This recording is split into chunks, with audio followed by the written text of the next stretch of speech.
Well, the biggest challenges I face are like the little obstacles. So some code may not be running. I may not be able to communicate with a stakeholder in a certain amount of time that I need to complete a task. Or one of the biggest problems is that there's some software or a product that I really need, but that isn't available yet. So I'm waiting for approval, or I'm trying to create technical documentation to get approval. And sometimes that requires me making prototypes and demos. That way I can show those off to stakeholders to validate that this product is actually needed. So I'll give you one quick example. I tried to get a new type of database called a graph database added to my project, and it was suggested by a data scientist on my team that it would be more useful to use this type of database than a relational database. And because of that, I was able to actually build relationships between the data that I needed in order to manipulate the data, or actually display the information that the user actually wanted. If I would have done it the opposite way, there would have been a lot of data that was missing, and a lot of users would have not been able to have actionable data. And what actionable data is this: if you give enough data to an analyst that they're actually able to use it in an efficient way, or a more efficient way than they previously had, then it's actionable data, because they take something in, they ingest it, and their output is more than it was before. And they're actually doing it to, in my instance, better the world. Awesome, man. So, what would you do differently with the knowledge you have now? Honestly, I probably would have took a couple of shortcuts. I would have asked some of my, I would have really used my network a lot more. You don't think you have a network when you're early career, but then you realize everybody that you meet is really part of your network. Whether it's going to a convention or a conference, or maybe a coworker or colleague, or a spouse or partner or friend's coworker or colleague, there's a lot of connections. And just like the graph database that I was talking to you about, that's your network of relationships. And maybe if you just think about it like that, you can find those connections that will get you to the door that you need. And that's what I did. Shout out to LinkedIn. Okay, cool. I like that. Thank you.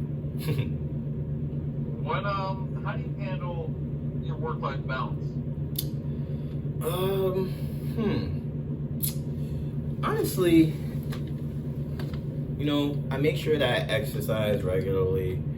I also make sure that I eat properly. Even though I went to New Orleans, I ate a lot of good food. I actually lost weight, so maybe it's just because I'm from New Orleans. I make sure to get a lot of sleep too, but I won't lie, I'm nocturnal, so my sleep schedule is irregular. Like I said before, I wake up at 3 a.m. I sometimes go to sleep back at around 4, but if I have to get up early, sometimes I'll just stay up, complete some work, maybe play some video games, who knows? But yeah. I'm with you on that. What's your next career goal? Well, honestly, I probably want to switch to UX or product design. It's kind of synonymous. I'm really more creative than I am even technical.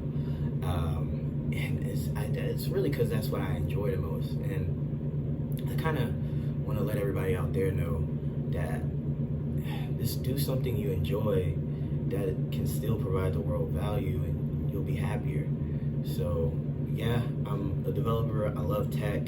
I love creating stuff from scratch, and I like that I'm a full stack developer, so I can build it literally everything by myself if I wanted to, which I don't. And because I'm an artist, I kind of want to get back to that. I want to make things look good and feel good and see people enjoy the products that I made and be like, wow, this is really good. And I'm like, thank you. No, I get it. What suggestions do you have for someone who's interested in this field? Honestly, just test the waters in like your local community. Just make things for your parents, friends, colleagues. There's a lot of my friends who just hit me up with random ideas, and you don't have to finish all of them. Just test the idea out. I actually had a friend who wanted me to test his application that he was building, and that's, a fun project. I've had other friends who, are into the same things that I'm into and maybe want to build a video game, so I got to do that. That's awesome. Shout out to 7 Generations Games and the Julia Group for giving me the opportunity to make educational games. And if you would like to know more about them, just go to 7generationgames.com and you can download a lot of their applications for free right now.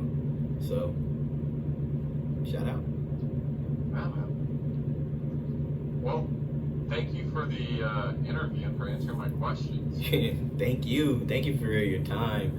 And honestly, I really just wanted to let everybody know that interviews, at least in my career field, you're gonna have a lot of them. So you're gonna have the soft skill ones like this, to where I'm telling you about myself, but then you're gonna get into the technical interview, and those maybe have you sweating a little bit, sweating balls.